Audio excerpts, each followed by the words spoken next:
Welcome to Bhavita Santosh economy app. ఈ app ద్వారా రాబోయే గ్రూప్ 1, 2, 3 నోటిఫికేషన్స్కి గాను ఎకానమీ లైవ్ క్లాసెస్ కండక్ట్ చేయడం జరుగుతుంది. ఎవరైతే ఎకానమీలో టాప్స్కు సాధించాలి అనుకుంటున్నారో ఖచ్చితంగా భవిత సంతోష్ ఎకానమీ యాప్ని పర్చేస్ చేసేయండి. యాప్ ప్రైస్ వచ్చి 49 రూపీస్కి, కాబట్టి ఖచ్చితంగా పర్చేస్ చేసేయండి. అలాగే భవిత సంతోష్ ఎకానమీలో టెస్ట్ సిరీస్ కూడా అవైలబుల్గా ఉన్నాయి, కాబట్టి ఖచ్చితంగా పర్చేస్ చేసేయండి.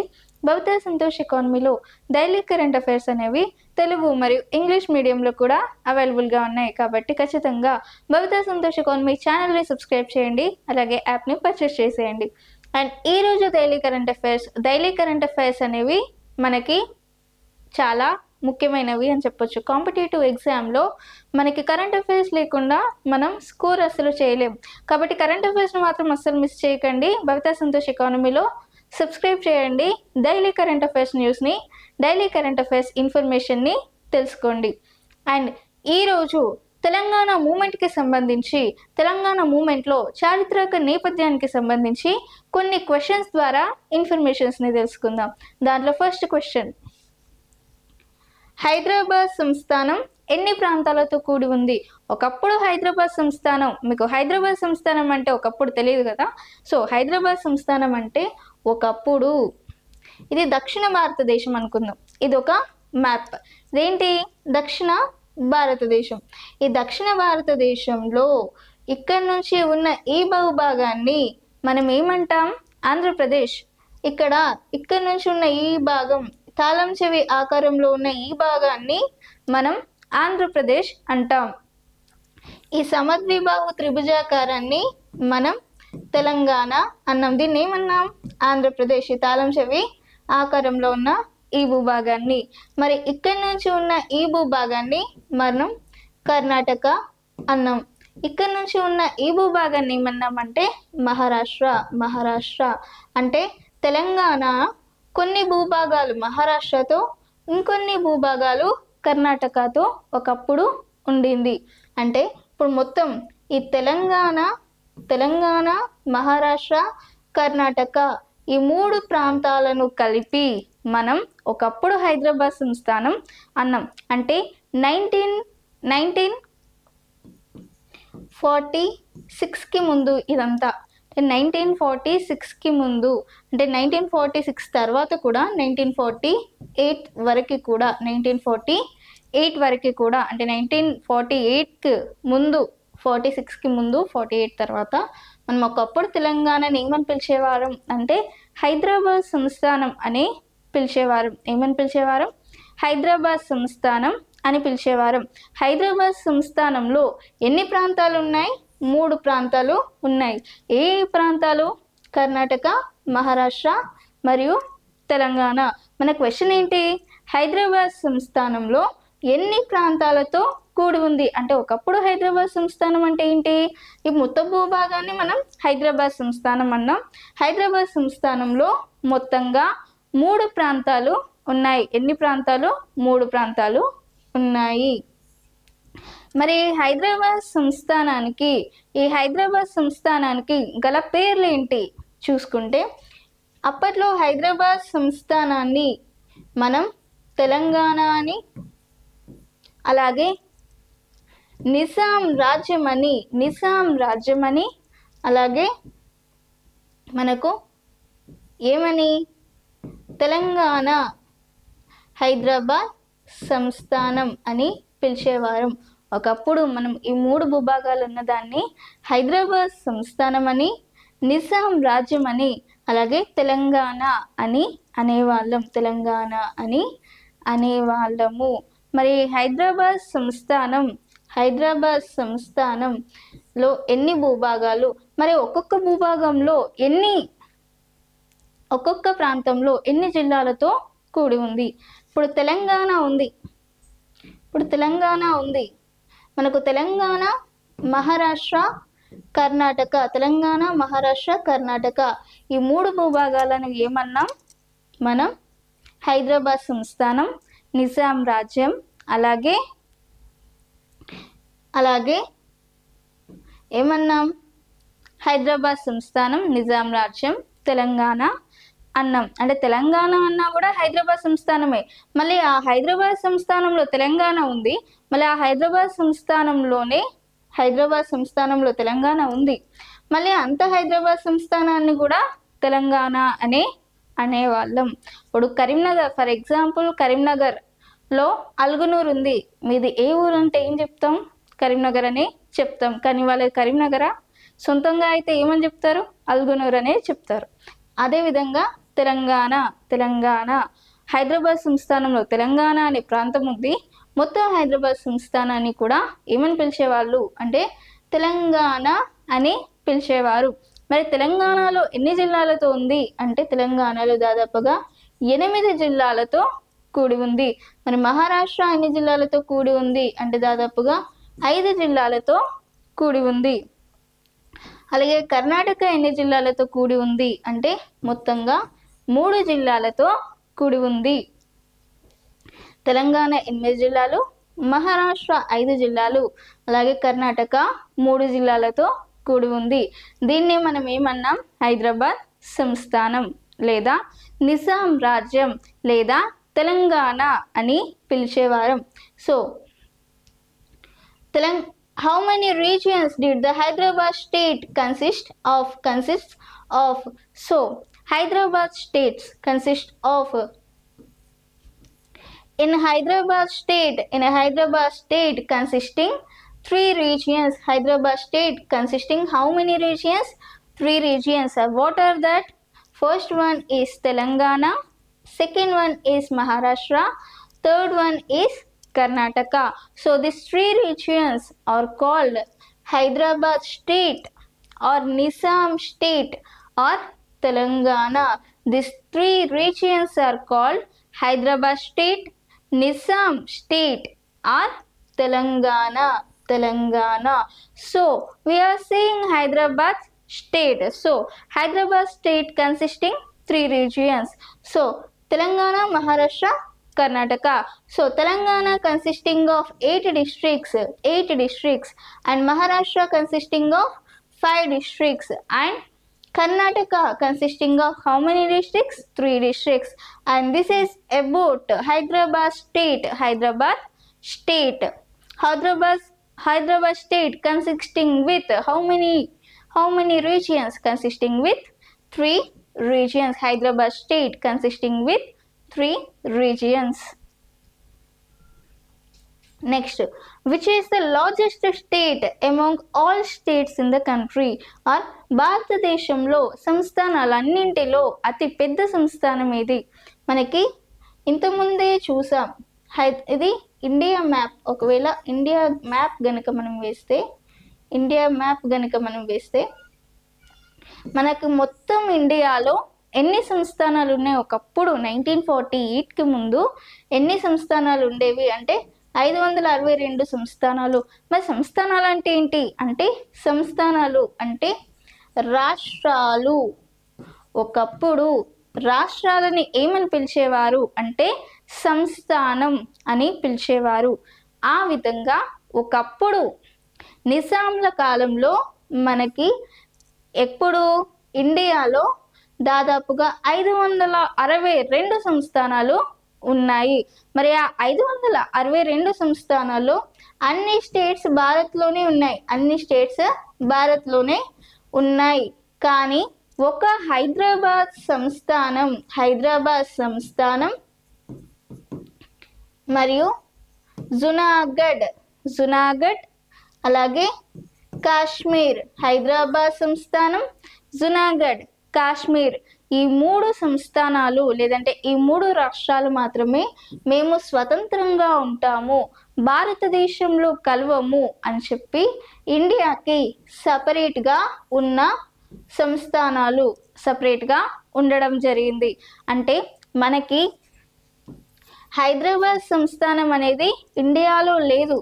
మన హైదరాబాద్ సంస్థానాన్ని ఒకప్పుడు 7వ నిజాం మీర్ ఉస్మాన్ అలీ ఖాన్ మన హైదరాబాద్ సంస్థానాన్ని దేశంగా ప్రకటించమని చెప్పి మనకి అక్కడ ఐక్యరాజ్య సమితికి వెళ్ళి విన్నవించుకోవడం జరిగింది.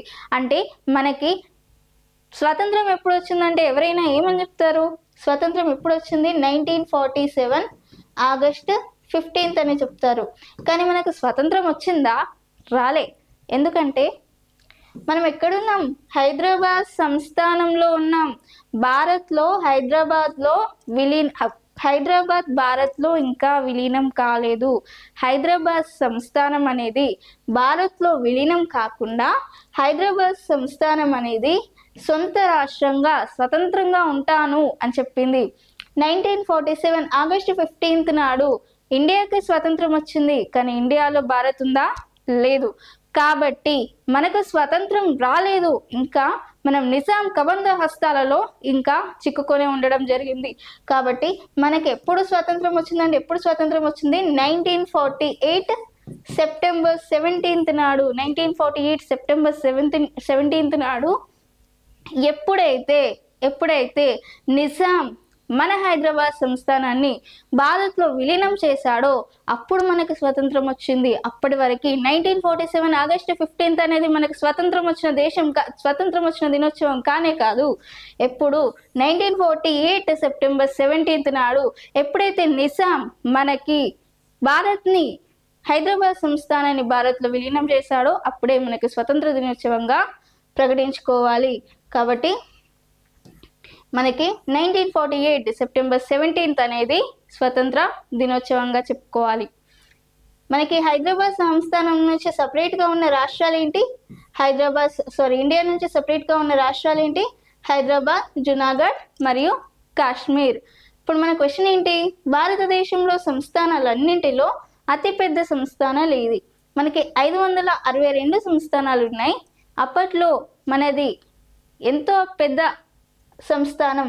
మన సంస్థానంలో అతిపెద్ద సంస్థానం ఏది అంటే ఈ 562 సంస్థానాల్లో హైదరాబాద్ సంస్థానం అతిపెద్ద సంస్థానం అని చెప్పుకోవచ్చు. ఉన్న ఇండియాలో 562 సంస్థానాల్లో ఏ సంస్థానం అతిపెద్దది అంటే హైదరాబాద్ సంస్థానం అతిపెద్ద సంస్థానంగా చెప్పుకోవచ్చు. హైదరాబాద్ సంస్థానం. ఈ జునాగఢ్, కాశ్మీర్ మరియు హైదరాబాద్ అనేవి ఏవి ప్రకటించుకున్నాయి అంటే స్వతంత్రంగా ఉంటాము అని చెప్పి ప్రకటించుకోవడం జరిగింది. కానీ ఇండియాలో ఉంది కాబట్టి ఇండియా ఎస్టిమేషన్స్ ప్రకారం అన్ని స్టేట్స్లో మనది ఏది? హైదరాబాద్ సంస్థానం అతిపెద్ద సంస్థానం. So which is the largest state among all states in the country? So in India, in the past, India has 562 princely states. Out of 562 princely state, Hyderabad state is the largest state or largest princely state out of 562 princely states in India. Next, which district or తెలంగాణలో 9వ జిల్లాగా ఏ జిల్లా ఏర్పడింది? తెలంగాణలో 9వ జిల్లా. ఇంతకు ముందు టాపిక్లో నేను ఏమని చెప్పాను? తెలంగాణలో ఎన్ని జిల్లాలు అని చెప్పాను? 8 జిల్లాలు అని చెప్పిన. కానీ తెలంగాణ ఏర్పడేసరికి మనకి ఎన్ని జిల్లాలు ఉన్నాయి? 10 జిల్లాలు ఉన్నాయి. మనకి పాట కూడా ఉంది. ఏం పాట? జయ జయ హే తెలంగాణ అందశ్రీ రీసెంట్గా మరణించడం జరిగింది. ఆయన జయ జయ హే సాంగ్ని రాయడం జరిగింది. తెలంగాణ ఉద్యమ చరిత్రలో జయ జయ హే తెలంగాణ అనేది చాలా ప్రముఖమైన పాత్ర పోషించింది అని చెప్పుకోవచ్చు. 10 జిల్లాలని పిల్లలు ప్రణవిల్లిన శుభ తరుణం, జై తెలంగాణ, జై జై తెలంగాణ. సో 10 జిల్లాలని పిల్లలు అంటే 10 జిల్లాలతో కూడి ఉన్న జిల్లా ఏంటి? లేదా 10 జిల్లాలతో కూడి ఉన్న రాష్ట్రం ఏది? తెలంగాణ. జయ జయ హే తెలంగాణ ప్రకారం 10 జిల్లాలు. కానీ నేను ఇంతకుముందు టాపిక్లో ఏమని చెప్పాను? 8 జిల్లాలు అని చెప్పడం జరిగింది. మరి 8 జిల్లాలు, మిగతా 2 జిల్లాలు ఎప్పుడు ఏర్పాటైనాయి మరి అని చూసుకుంటే ముందుగా 8 జిల్లాలు ఏంటి చూసుకుంటే తెలంగాణలోని 8 జిల్లాలు. 1 మెదక్, మహబూబాబాద్, నల్గొండ, నిజామాబాద్, వరంగల్, కరీంనగర్, ఆదిలాబాద్, హైదరాబాద్. తెలంగాణలో 8 జిల్లాలు ఏంటి? మహబూబాబాద్, మెదక్, నిజామాబాద్, నల్గొండ, వరంగల్, కరీంనగర్, ఆదిలాబాద్ మరియు హైదరాబాద్ 8 జిల్లాలు ఉన్నాయి. కానీ మరి మహారాష్ట్రలో ఎన్ని జిల్లాలు? 5 జిల్లాలు. ఏంటా జిల్లాలు చూస్తే ఉస్మానాబాద్, నాందేడ్, ఔరంగాబాద్, బీడ్ మరియు పర్బని. కర్ణాటకలో 3 జిల్లాలు. ఏంటవి? బీదర్, రాయచూర్ మరియు గుల్బర్గా. గుల్బర్గా కర్ణాటకలోని 3 రాష్ట్రాలు, మహారాష్ట్రలోని 5 జిల్లాలు: ఉస్మానాబాద్, నాందేడ్, ఔరంగాబాద్, బీడ్ మరియు పర్బని. తెలంగాణలో 8 జిల్లాలు మొత్తంగా. మరి తెలంగాణలో 9వ జిల్లాగా ఏ జిల్లా ఏర్పడింది అంటే మనకి ఆంధ్ర రాష్ట్రం ఏర్పాటు జరిగినప్పుడు 1953 అక్టోబర్ 1 ఆంధ్ర రాష్ట్రం ఎప్పుడు ఏర్పాటైంది? 1953 అక్టోబర్ 1 నాడు ఏర్పడింది. మరి 1953 అక్టోబర్ 1 నాడు ఆంధ్ర రాష్ట్రం ఏర్పడిన తర్వాత పరిపాలన సౌలభ్యం కొరకు వరంగల్ నుండి కొంత ప్రాంతాన్ని వేరు చేసి ఖమ్మం ప్రాంతంగా ఏర్పాటు చేయడం జరిగింది, లేదంటే ఖమ్మం జిల్లాగా ఏర్పాటు చేయడం జరిగింది. ఇప్పుడు వరంగల్ నుండి తెలంగాణలో 9వ జిల్లాగా ఏ జిల్లా ఏర్పడింది? ఖమ్మం జిల్లా ఏర్పడింది అని చెప్పుకోవచ్చు.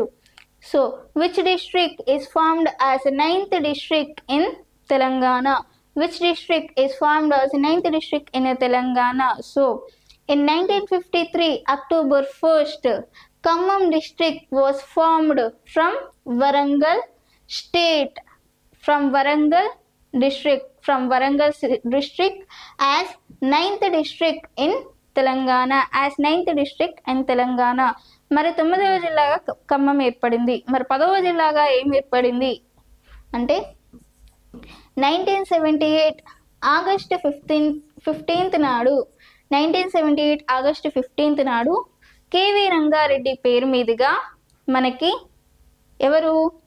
కేవి రంగారెడ్డి పేరు మీదుగా మరి చెన్నారెడ్డి రంగారెడ్డి అనే జిల్లాని 10వ జిల్లాగా ఏర్పాటు చేయడం జరిగింది. రంగారెడ్డి అనే జిల్లాని ఎన్నో జిల్లాగా ఏర్పాటు చేశారు అంటే 10వ జిల్లాగా ఏర్పాటు చేయడం జరిగింది. మరి Chennareddy. So 10th district was formed on 1978 August 15th. The name of the district is Rangareddy, is formed as a 10th district in Telangana. Next 4th, తెలంగాణకు తెలంగాణ అనే పదం ఎక్కడి నుండి వచ్చింది? మరి తెలంగాణకు తెలంగాణ అనే పదం ఎక్కడి నుంచి వచ్చింది అంటే మనం ఆప్షన్స్ని చూసుకుంటే option A Trilinga, option B Telivaha, option C Parabrahma Sastri ప్రాచుర్యంలోకి తీసుకురావడం ద్వారా తెలంగాణ అనే పేరు రావడం జరిగింది. మరి దీని ప్రకారం చూసుకుంటే మనకి తెలంగాణ అనే పదం ఆప్షన్ డి అన్నీ సరైనవే అనేది సరైన సమాధానంగా చెప్పుకోవచ్చు. ఎందుకంటే తెలంగాణకు తెలంగాణ అనే పదం త్రిలింగ అనే పదం నుండి, తెలంగాణకు తెలంగాణ అనే పదం తేలివాహ అనే పదం నుండి, అలాగే సివి పరబ్రహ్మ శాస్త్రి ప్రాచుర్యంలోకి తీసుకురావడం ద్వారా ఈ తెలంగాణకు తెలంగాణ అనే పదం రావడం జరిగింది. కాబట్టి పైవన్నీ సరైనవే అని చెప్పుకోవచ్చు. మరి దీంట్లో డీటెయిల్ ఇన్ఫర్మేషన్ చూస్తే త్రిలింగ, మరి తెలంగాణని ఒకప్పుడు త్రిలింగ అని పిలిచేవారు, అలాగే తేలివాహ అని పిలిచేవారు. మరి ఎందుకు త్రిలింగ మరియు తేలివాహ అని పిలిచేవారు అంటే ఒకప్పుడు తెలంగాణ భౌగోళిక ప్రాంతంలో 3 లింగాలు ఉండేవి. ఎన్ని లింగాలు? 3 లింగాలు ఉండేవి. తెలంగాణ భౌగోళిక ప్రాంతంలో 3 లింగాలు.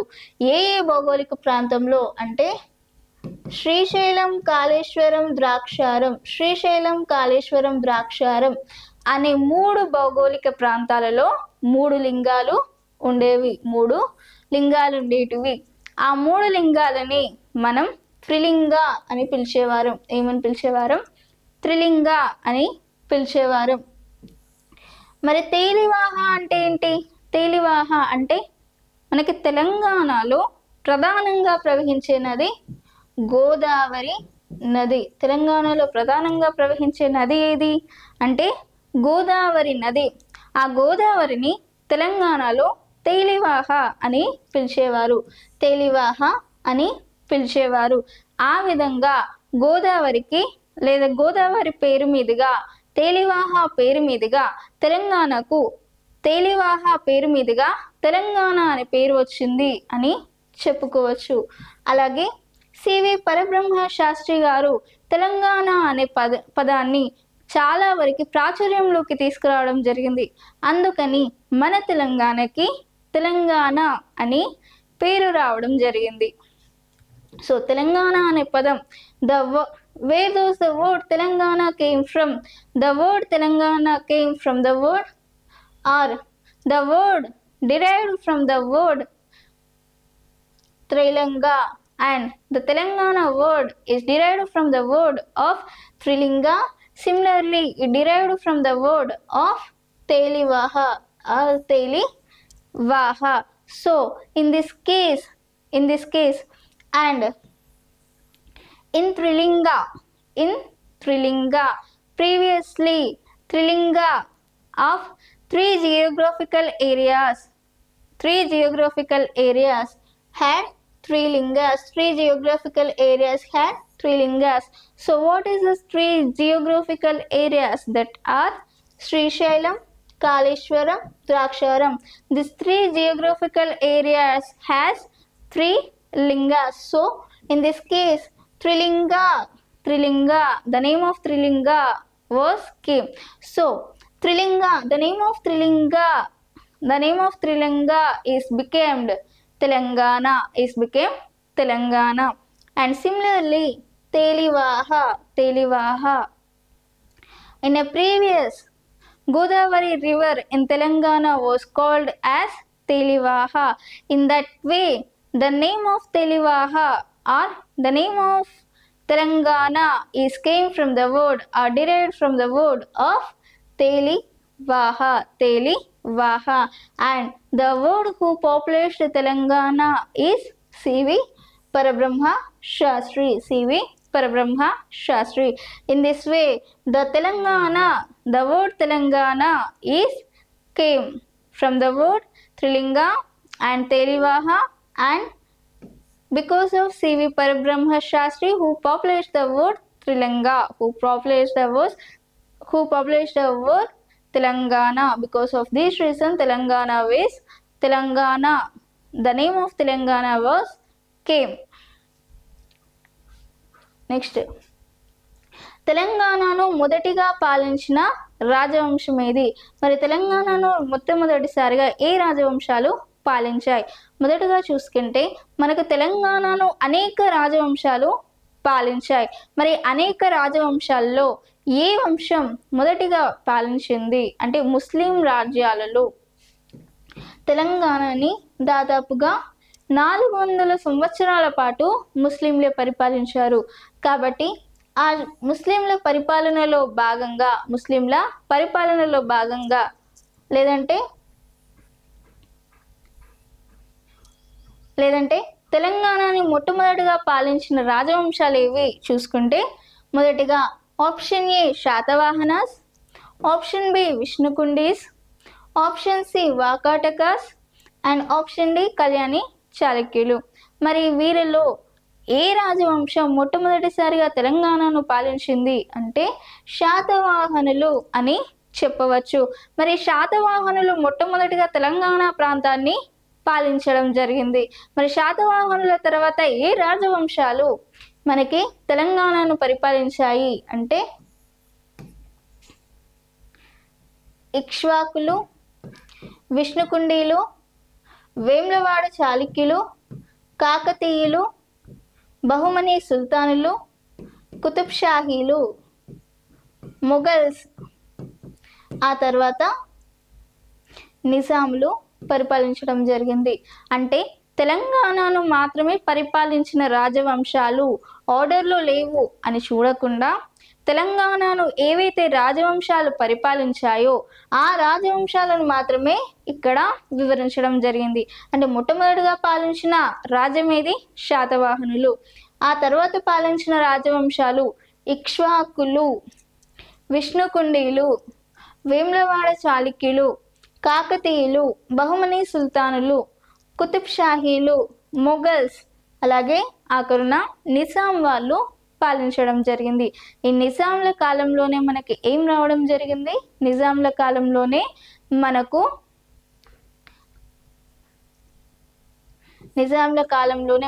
రైతాంగ సాయుధ పోరాటం రావడం జరిగింది. తెలంగాణ రైతాంగ సాయుధ పోరాటం ఏ రాజవంశాల కాలంలో ప్రారంభమైంది అంటే నిజాం రాజ్య కాలంలోనే మనకి ఈ తెలంగాణ రైతాంగ సాయుధ పోరాటం అనేది ప్రారంభం కావడం జరిగింది. ఈ రైతాంగ సాయుధ పోరాటం గురించి వేరే క్లాస్లో డీటెయిల్గా తెలుసుకుందాం. మరి ఇది ఈరోజు తెలంగాణ మూమెంట్లో హిస్టారికల్ బ్యాక్గ్రౌండ్కి సంబంధించి మీకు ఇలాంటి టాపిక్స్ ఇంకా కావాలి అనుకుంటే ఖచ్చితంగా భవిత సంతోష్ ఎకానమీ యాప్ని పర్చేస్ చేసేయండి. అలాగే ఛానల్ని సబ్స్క్రైబ్ చేయండి. Thank you.